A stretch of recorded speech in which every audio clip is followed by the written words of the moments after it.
Happy Saturday. Right behind you right here. All right. Understanding of why people speak and act certain way would add value to efficiency and effectiveness of all communication. If you present understanding, people can communicate much better among each other. Now, I learned English pronunciation by watching the Brady Bunch and Three Stooges. Now, many moon years ago, there was one time Three Stooges was showing the Three Stooges song. It is based on the consonant on one side and the vowel on the other side. And I listened to the song and I said, wow, what a concept. This song actually gives you the possible all English pronunciation you can dream of. And you take one letter at a time, so let's show you what's going on here. So you take the B, you take the A, you make the sound. Then you take the B, you take the E, you make the next sound. And you keep adding more to it, okay? So shall we give it a try? I mean, I'll go slowly, okay? So you go like B-A-B, B-E-B, B-I-B-K-B, B-O-Bo-B-K-B-Bo, B-U-Bu-B-K-B-Bo-B. Now, you're probably wondering what's going on here. Well, go with the flow, okay? There's no time to explain the whole story. But I will do the C with a little bit of speed to it. Are you ready? Yeah, I'm not sure I can point it as fast as I can, but here we go. C-A-C, C-E-C, C-I-C-I, C-O-So, C-I-So, C-U-Su, C-I-So, say. Now, it is a song, yes? So we add melody to it. All right, let's go for it, all right? So we do D, okay. Now I'm going to put a pointer on this side only because going pretty fast, okay? D-A-D, D-E-D, D-I-D-I, D-O-Do, D-I-Do, D-U-Do, D-I-Do, day.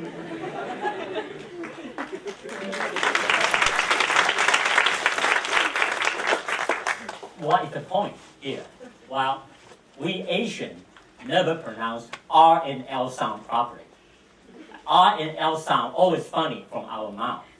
Seriously, all right? Now I'd like to do L for you.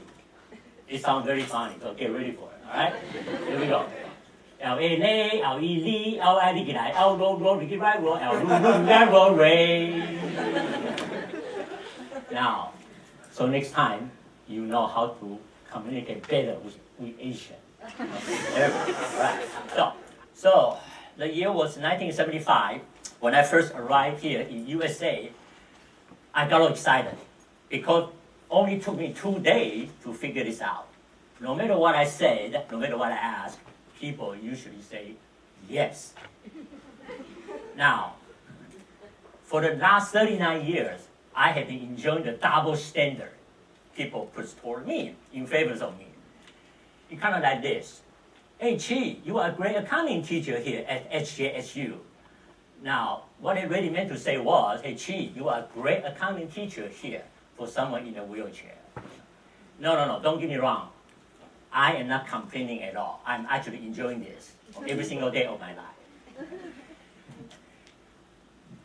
It is some kind of message, okay? And the message is very loud and clear. Basically, why not convert my weaknesses into my strengths? And I suggest every single one of you should try to do the same. Okay, life is beautiful. Sky's the limit. Converting weaknesses into strengths. My function here at this fine institution is adding value to my student intellectual property. And from day one, it always has been win-win two-way street for both my student and for myself. I learn from my student, and I also pick up quite a few great ideas from my student. A few years back, students say, hey, Chi, you know the way you taught accounting concept to us actually is easier than the traditional textbook approach. So, to me, I was thinking, why not getting put together those ideas into my own book based on accounting, motivation, and happiness. So that's what I did. And sure enough, it was the input and the inspiration from my student actually makes the whole thing works. And I want to take this opportunity to thank you for all my students out there somewhere, okay? Now, adding value to my student intellectual property cannot be done unless the students are in the classroom with me. So, for 14 years, I try to see if I can add that special ingredient into every single section of my lecture, something interesting, unexpected, maybe crazy, and accounting related. So accounting students especially will be dying to come to my lecture kind of every time. And today I brought 3 examples with me to kind of like entertain you. All right? Now, example number 1, I usually will ask my students, say, well, Chi, can we have the study guide in preparation of the midterm and the final? I say, well, you guys were spoiled. There's no such thing. Okay? Younger generation, they're not supposed to know what they're talking about.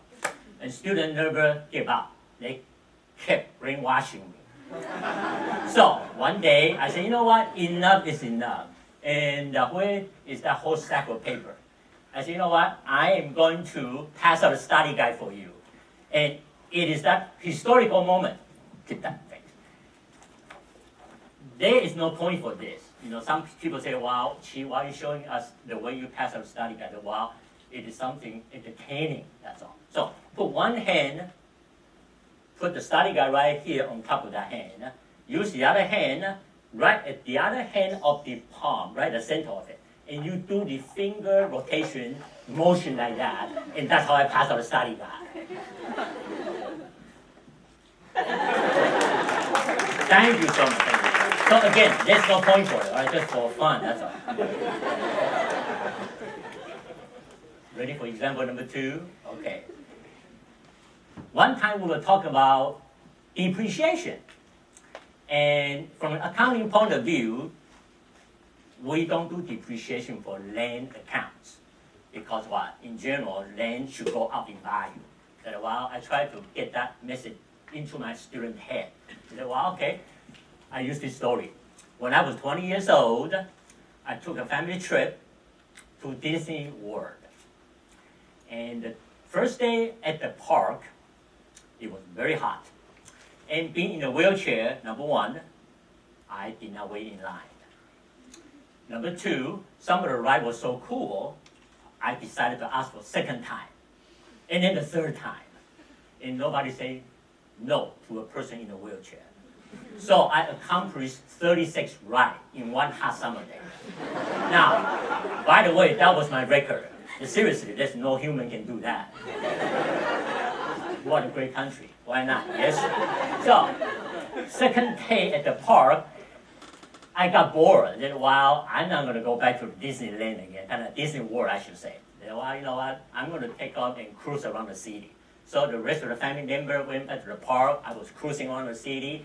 And all of a sudden, I saw a billboard. It said, land for sale. And all of a sudden, I said, you know what? At age 20, if I own a piece of land in the United States, that would mean something. That would make me happy. So I decided, you know what? I'm going to stop by that sales office. And make a long story short, 3 hours later, I was the proud owner of a 1-acre lot. It's a swamp land, by the way. Okay, right outside the Disney World. And I wrote a check for $1,500.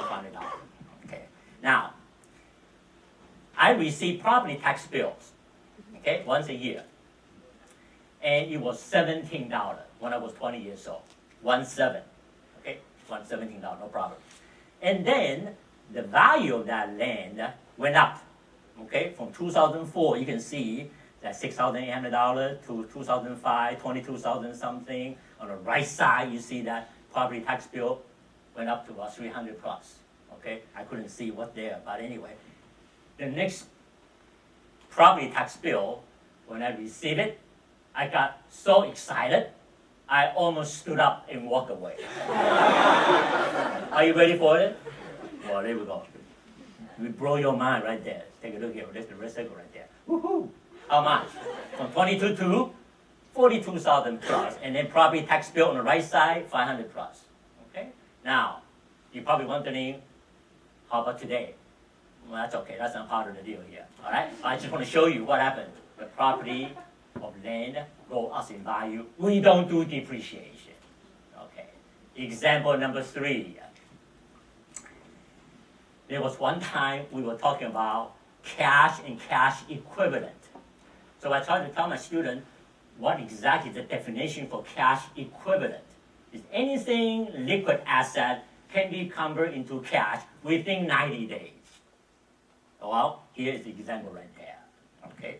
Now, Vivian, can you pass out that $1,000 bill? Now, first of all, right there, go for it, that's fine. Okay. There was one time I worked at one bank, and I belonged to the platform side because I was one of the lending officer.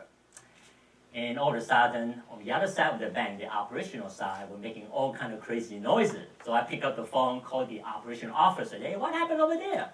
And she said, well, we got an old lady, went to the safe deposit box area. Now she's trying to cash $1,000 bill. I said, was that bill for real?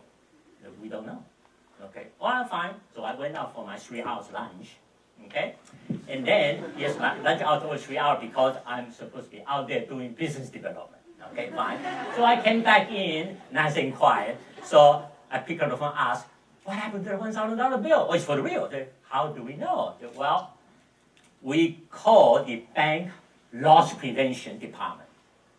We checked, all checked out, everything cool. And we wasn't quite sure yet, not satisfied. So we called the legal compliance department of the bank. And we all checked out. Okay. And then we still not quite sure, which we call Federal Reserve Bank. We verify the sequence. We verify the serial number. We verify the year of issuance. So, okay, fine. So it's for real? Absolutely. Okay. So I rushed to the other side of the bank. I wrote a check for $1,000. I grabbed that $1,000 bill in my hand. Now it's in your hand, somewhere out there. Okay.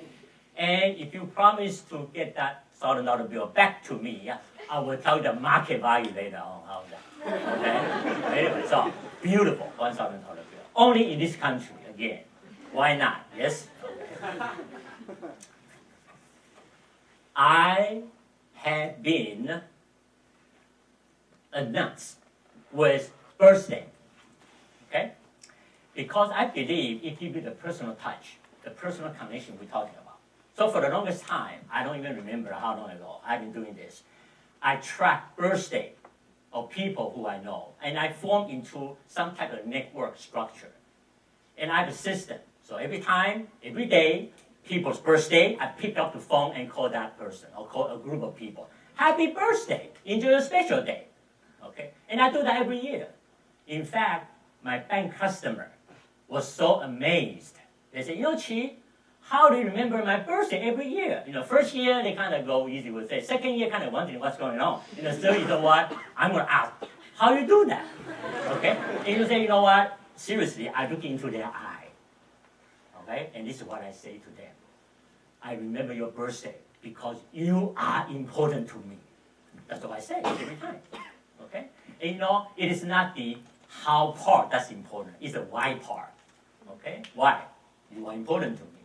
Okay. So, my suggestion is, there we go. Let me choose the next slide. Next time, okay, when you are in your workplace, look around and see any opportunity you can add value to yourself. Okay. For example, like what? Making that personal connection. Happy birthday is one of those things, kind of like what? Knowing your customer, knowing your coworker birthday, and acknowledge it, you add value. The positive connection. Okay. And it's very simple to do. Yes? Yeah, it's not that difficult. And people say, well, Chi, wait a minute, how about the how part? Well, it's easy. If you're using any kind of day planner software package, they give you what? The contact info, yes or no? The contact info always have what? 1% what? Birthday on it. If you put birthday right there, what happens? Every day, you flip up your computer or your iPhone or whatever, it's right there. 5 birthday today. Take you 5 minutes to make a phone call. That's it. Try that out for a few years. You will be amazed. Good thing will happen to you, trust me. There was one time a Japanese dentist came to the bank, shook my hand so hard. He said, Chi, thank you for saving my life. I said, what did I do? He said, well, on my wife's birthday, you called my wife and you left a message, happy birthday. And that reminded me of her birthday. So I rushed out and purchased her a birthday present. Thank you so much. That's the kind of relationship money cannot buy. Last month, I was at the ATM. Okay? The machine, on the screen, you say, happy birthday, Chi. I was shocked. You brought tears into my eye. I said, what happened? The bank finally catching up with the machine. But how about me?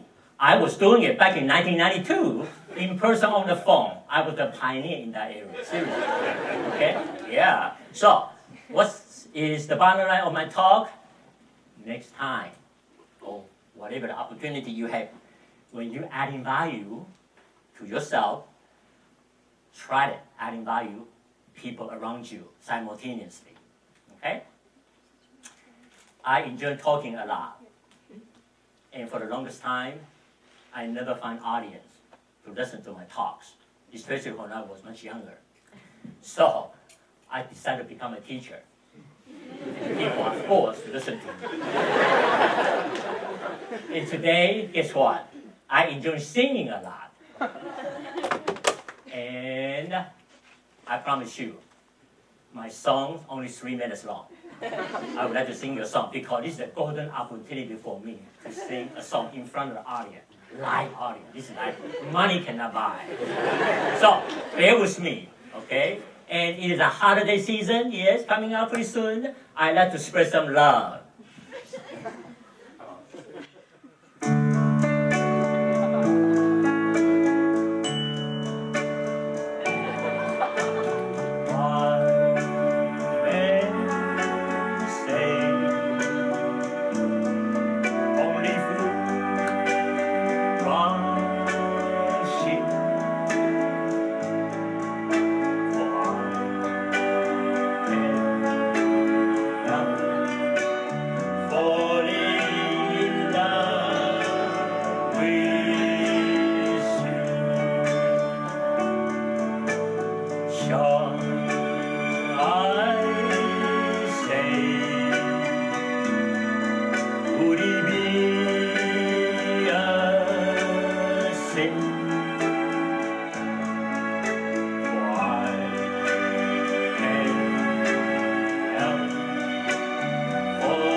Shake my whole life too.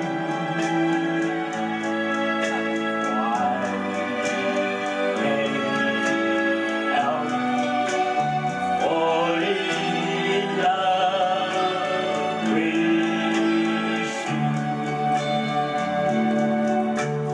Like a river flow surely to the sea. Darling, so you go, something are meant to be. So take my hand, take my whole life too.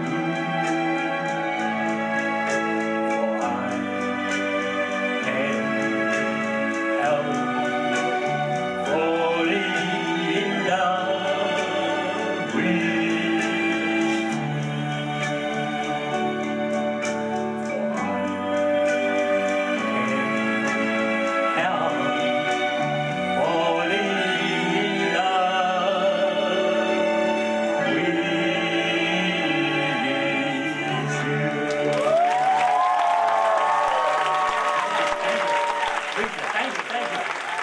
Right now. Thank you, sir. Master Chi, everybody. Give him a big round of applause.